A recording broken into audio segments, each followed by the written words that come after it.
បាទសួស្តីបងប្អូននេះគឺជាទូកថ្មីមួយគ្រឿងទៀតហើយខាងខេត្តកាចេះយើងបងប្អូនកោះកេះថ្មីតែម្ដងឆ្នាំនេះគឺខាងដេកដោះហើយទូកនេះដែរគឺធ្វើដោយក្រុមជាងហេងបងប្អូនជាងហេង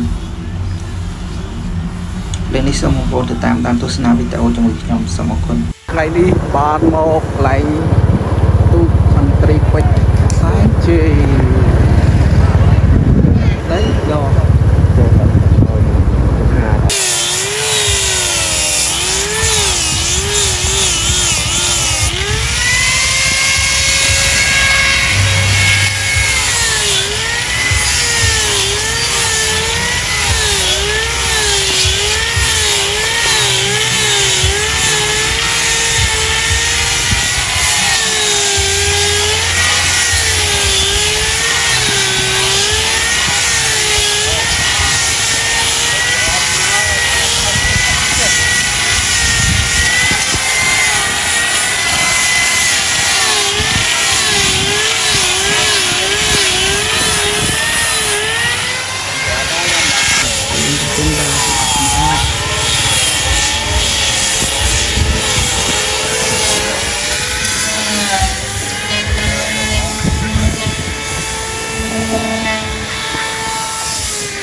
បាទបងប្អូនទូកនេះដែរគឺជាសិស្សប្អូនតន្ត្រីពេជ្រសែនជីបារមីវត្តដេកដោះដែលស្ថិតនៅក្នុងវត្តបទុមរាជាភូមិដេកដោះ